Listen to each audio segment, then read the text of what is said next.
Schöfferhofer. Schöfferhofer. Schöfferhofer Hefeweizen Grapefruit Bier. Schöfferhofer Hefeweizen Grapefruit Bier. Schöfferhofer Hefeweizen Grapefruit Bier. Schöfferhofer Hefeweizen Grapefruit Bier. Schöfferhofer Hefeweizen Grapefruit Bier.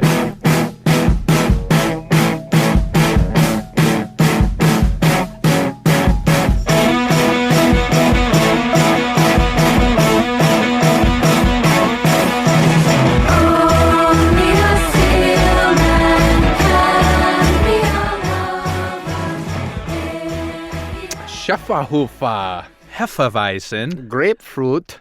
Bier. Welcome to Cold Cans, folks. We're drinking Schöfferhofer Hefeweizen Grapefruit Bier. Heard of it? It's a nice, tasty little beer here. Yeah. It's meant to be like a summer ale. I'm sure people have seen Schöfferhofer in certainly. stores. The orange can. And just to make sure. Schöfferhofer.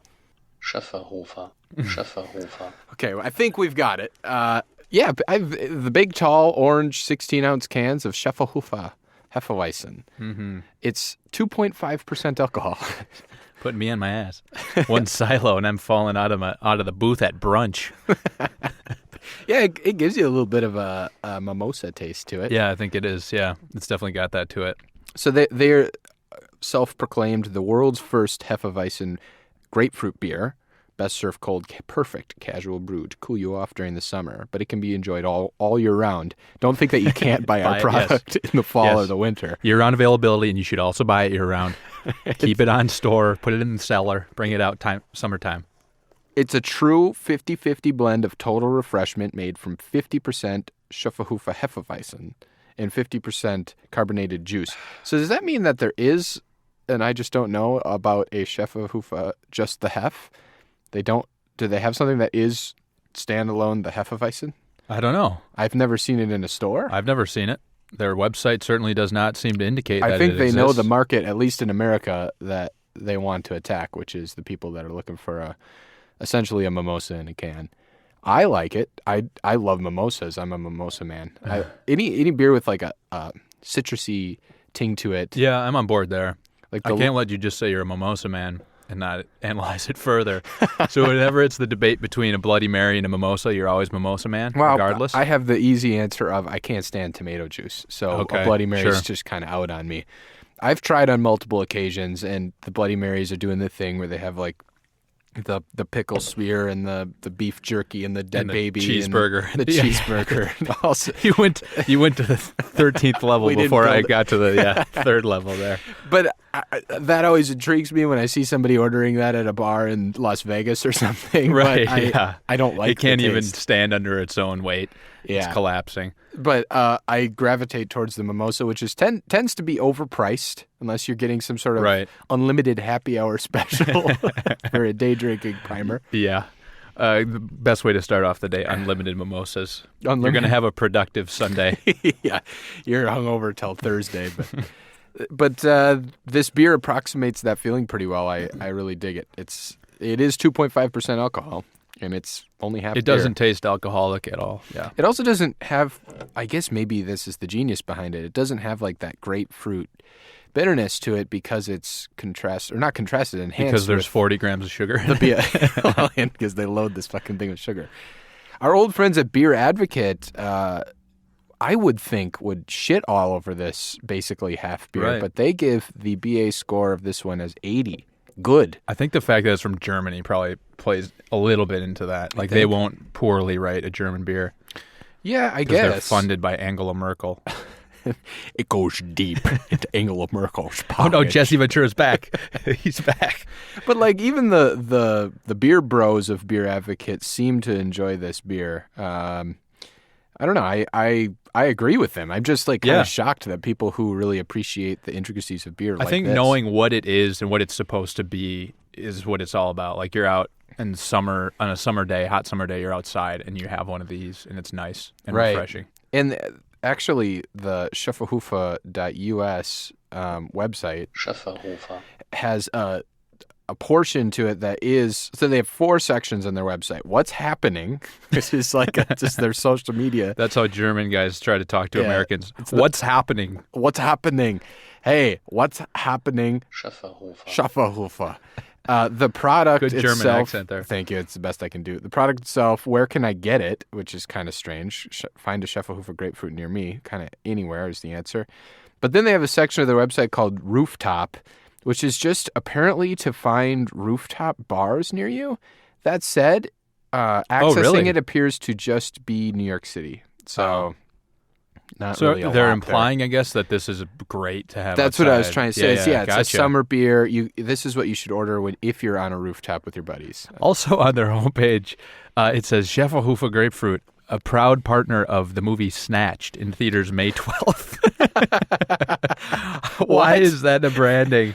Yeah, why did they partner? I have and no what is idea. the movie Snatch? So the movie that's Snatched? coming out? Yes. Snatched? Okay, I'll read you the synopsis. Okay. After her boyfriend dumps her on the eve of their exotic vacation, Oh, an impetuous dreamer Emily Middleton, Amy Schumer, persuades her cautious mom, Linda, Goldie Hawn, to travel with her to paradise. Polar opposites, Emily and Linda, soon realize that working through their differences as mother and daughter is the only way to escape the wildly outrageous jungle adventure that they have fallen into. Oh, so the boyfriend left and she's bringing mom along as a replacement. Yep. And wild and crazy exploits ensue. I bet I don't know, it's probably pretty funny. Yeah, Amy Schumer, that perked my ears up. I thought you were going to tell me some nobody, and that's why Schöfferhofer is or like Kevin sponsoring James. it. This is the remake of a Hitch, and they call it Snatched. Now he has to teach a woman how to love and like how to date and stuff. It's Kevin James. Hitch to Snatched. Because Kevin James has become the master. Because he was the schlub who Will Smith taught how to date. So he's the Will Smith now of this movie. He's the master. And then is it like Melissa McCarthy or somebody who's bumbling into the Why not film? Amy Schumer? Just Amy Schumer. Oh, sure, Amy Schumer. Yeah. That makes a lot of sense. Okay. Well, hey, Coming make this soon Hollywood. to a theater near you, and I bet Schöfferhofer would get behind Sponsor you. it. I want to know how that came about. Proudly partnering with Snatch in theaters May 12th. That is strange. Maybe. Oh, that also means that they're definitely going to just do product placement in the film. Oh, for sure. Because they'll be in where did it say exotic location, drinking grapefruit beer. Schöfferhofer. This is very drinkable. It's ultra drinkable. We bought a 4-pack of Tall Boys, and I think I could drink every one of them on my own. Yeah, I mean they were $10 for a 4-pack, but colored with beta carotene. I don't know why we need to put that in the front of the can. Well, beta carotene is supposed to like be good for your eyes, right? Oh, is it? Yeah. Oh, so I think that's what's in carrots. So that's you just saying that because it's carotene? I'm a health nut. No, I literally think that's what's in carrots. I don't use play on words when health is involved, Joe. Okay, I understand. I just thought beta carotene is an organic, strongly colored red-orange pigment abundant in plants and fruits. It is a member of the carotenes, which are okay. That's enough of that. I think you're full of shit about the. But there's a picture of carrots on the page. Let me find carrots. Yes, it is rich in root vegetables such as carrots and sweet potatoes. Okay, fair enough. And then let me see if I can verify the eye health claim. Well, if it's rich in carrots, that I can at least attest to. I believe carrots are good for your eyeballs. Everybody's mother taught them that growing up. So that also, by proxy, means that Schöfferhofer is best for your eyesight. Drink enough of these. No doubt. Drink as many cold cans You'll as you start can to get down. see 2, but then it'll come back to 1 again. It'll be the most crystal clear double vision you've ever had in your life. Oh, that's good. All right, so a little bit of backstory about Schöfferhofer beer. It's named after, it's a brand of German wheat beer. We talked about that. It's named for the former house of Peter Schöffer. The house was called the Menzier Schöfferhof, in which a brewery was founded. But Peter Schöffer has a very interesting story. So this is a guy who, born in 1425, dies in 1503. He was an early German printer who studied in Paris and worked as a manuscript copyist in 1451 before apprenticing with Johannes Gutenberg, inventor of the printing press, and joining Johann Faust, a goldsmith, a lawyer, and moneylender. So He apprenticed with Gutenberg.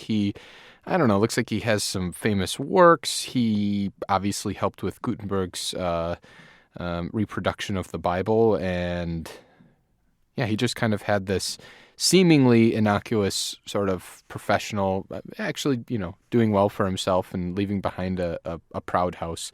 But what happens is, according to the New York Times, in her 2014 novel Gutenberg's Apprentice, author Alex Christie addresses the issues of intellectual property theft relating to Schöfferhofer and Gutenberg. So she says that the success of what Gutenberg apparently accomplished actually lied heavily with the 25-year-old apprentice, Peter Schöfferhofer.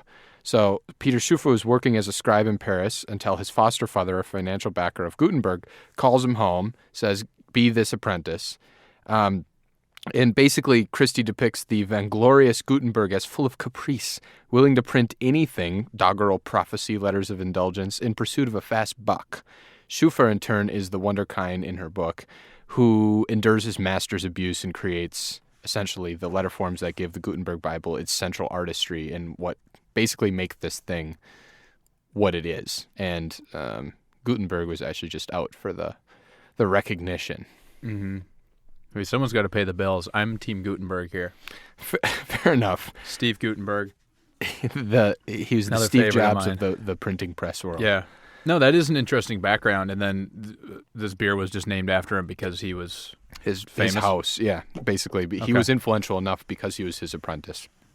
But I guess it starts to make you think about the merits of intellectual property. Right. And even the fact of, like, back then, the apprentice-master relationship, a lot of it was this. They say, like, a lot of famous artists and painters, like, their apprentices were doing much of the work eventually. They obviously, like, made the certain style that is associated with them. Right. But then eventually, apprentices were just replicating their works. Doing the heavy lifting. Right. Which... It begs the question, like, there's certainly value in the artist coming up with the style and the framework for the apprentice to create what they're creating.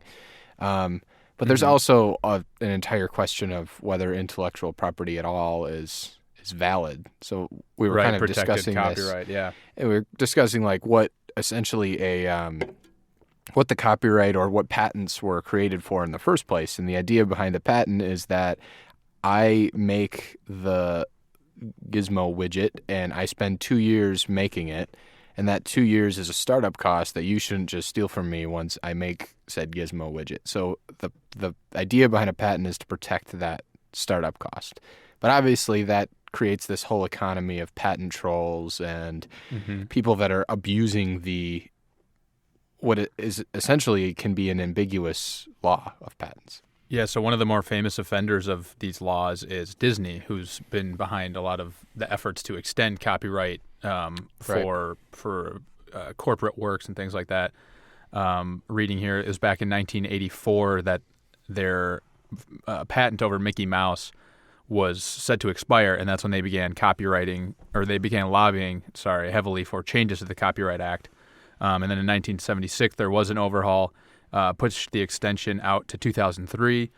And then after that, there was only 5 years left on, so this is 1998, the famous Sonny Bono Copyright Term Extension Act is what it's known as, pushed the copyright out to 2023. So they're in a race now, I guess, to extend it even further so they can keep... in perpetuity. Right. Keep making money off of Mickey Mouse. This extension is exactly the problem, right? The whole point of the protection was the startup cost. Disney has reaped the rewards of this brand and this startup cost. Yeah. At what point does it become public domain?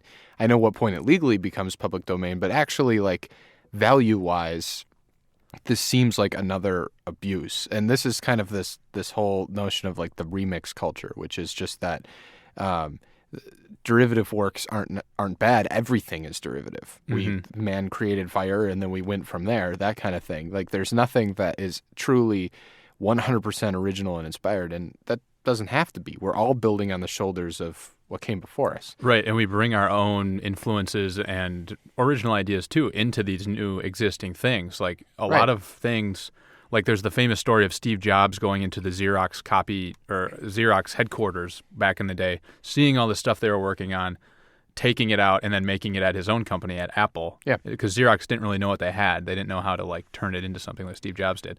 Would anyone have just been able to walk in there, see the stuff, and go do what Steve Jobs did? No. Arguably, he brought something to it. Exactly. And that's in his quote, eventually, good artists copy, great artists steal, reflects like exactly what he was thinking, which is that everything is by nature derivative. It doesn't have to have a negative connotation to it. Right. And in Disney's case, they didn't invent a cartoon mouse, obviously, like the only cartoon mouse. They just popularized it, they made monetized it iconic. Right, and made it iconic. And at this point, they just keep extending the copyright or trying to because the brand is still that valuable continues that to be other profitable. people, right, because they've been protected in it.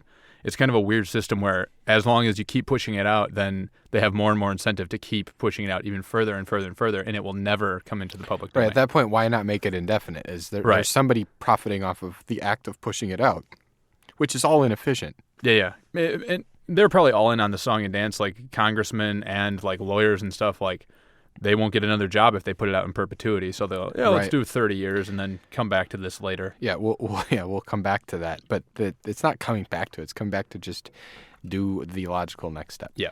It's not advancing anybody. No. And Disney's notoriously aggressive about protecting their copyright too. I remember a story of a daycare somewhere who, like, one of the teachers like was a really good artist and painted like some Disney characters on the wall, and Disney famously got them Jesus Christ. a cease and desist to paint over it, so they couldn't have it. If we're not making a buck, Right. for these kids' eyeballs, Yeah, we can't have. That's a great recruiting tool for new babies at this daycare. Yeah. We can't be not getting a slice of that pie. it's exactly what it is too. But it also is a great recruiting tool. I know. The kids see Mickey Mouse, they're going to go watch a Disney movie. I guess slippery slope argument is what they would use there. Like, we let them do that. This Where does daycare is it stop? profiting off our likeness. Exactly. It's Where malicious. does it stop? Yeah. Yeah, when will it end? By the way, still a wheat beer. Wheat beer gives me With the little burpees? a little bit of the burpees. So I do love the taste of this and how easily it goes down over a sunny rooftop, perhaps discussing intellectual property with your friends. But still always going to have that personal knock on it. And it's very sweet, too. I take back what I said about finishing 4 tall boys of this in one day. That might knock you over. It's not efficient either, the 2.5% alcohol, It's No. not going to get the job done real quick. And if you're at all trying to watch your figure, this is just half calories. You might as well be drinking Monster Energy drinks. Yeah. Taking a couple sips of legitimately. Bud Light on the side. Ugh. So I guess, does that lead us into the point of the show as we finish this cold can where we think about ranking this son of a bitch? All right. Oh, gave us the E-tag. I think that might have been the first time I swore. I don't remember. No, you said fucker earlier. Damn it. Now I just said it. So far, just to give you the quick rundown, I think we still are in critical mass. I can give the quick rundown. Kona Longboard, Crikey IPA, Rainier, Einger Brew Ice, Einger Brew Ice, Einger Brew Ice, Schöfferhofer. Rolling Rock, Molson, Miller Lite, Olympia, Smirnoff Ice. So where does Schöfferhofer. our Schöfferhofer fit in? I'm going to put it above Molson for sure on that list. So five from the Yeah. bottom. What do you think? It's better than Molson. It's better than Miller Lite, Olympia, and Smirnoff. Is it better than Rolling Rock? So Rolling Rock was our conspiracy theory episode. Mm-hmm. Rolling Rock does have an interesting history. So does this. They're kind of tied there in terms of like how interested I am in the backstory of each of these beers. Totally. Rolling Rock, just the mysterious number 33. And then our Schöfferhofer's intellectual property problems. So what do I enjoy drinking more? I guess if I'm at a bar, I'm ordering a Rolling Rock over a Schöfferhofer. Okay. But I do love the culture around the rooftop atmosphere, hanging out with your buddies, but I can't. Another important part of the history of Schöfferhofer is you and I both had a friend in college who would bring this to many events. Our buddy Andrew. Be the only one drinking it. This weird grapefruit beer that's 2.5% alcohol. Often warm as well, Sure, yeah. and intended to be served cold. Yeah. Out in the baking sun with a hot beer. Yeah. Nothing better. No, that's true. It brings back good memories. But I can't get over the fact that there seems to be about a pound of sugar And similar to the Smirnoff Ice episode, I have a good half-inch thick layer of sugar I can feel on my tongue right now. Yeah, it's almost like you're drinking like a high C or something. Yeah. That's what it's like. Well, it is half juice, so Yeah. it is kind of what it's like. So I guess for me, it's Rolling Rock is ahead of Schöfferhofer, but not Molson. I'm okay with that. Rolling Rock's more palatable in different situations. You could drink it on many more occasions. I would still drink a Rolling Rock on like a rooftop because it's not like a heavy, unenjoyable beer. Right. That's the beauty of a Rolling Rock is its multi-purpose nature of it. You can kind of have it anywhere. A Schöfferhofer, you pretty much have to be on a rooftop or in college and trying to make a point and drinking it warm. Yeah. So it sounds like our new number 6 beer in our rankings is Schöfferhofer. That feels about right at this point. Sure. So ahead of it is Rolling Rock, Eyinger, Rainier, Crikey IPA, Kona Longboard. Okay. I'm Feels right. extremely comfortable with that. Our lawyers, by the way, did advise us to warn our listeners that Sufjan Stevens has given us no rights to the song The Man of Metropolis Steals Our Hearts. Yet, you know what? It's the remix culture, baby.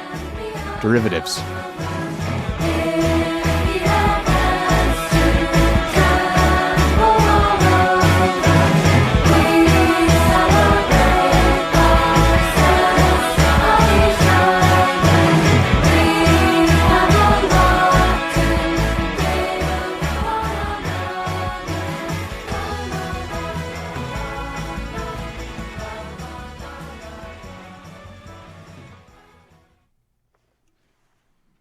The Goldgans podcast is recorded at the Overcast Room at Cloud Studios in Seattle, Washington.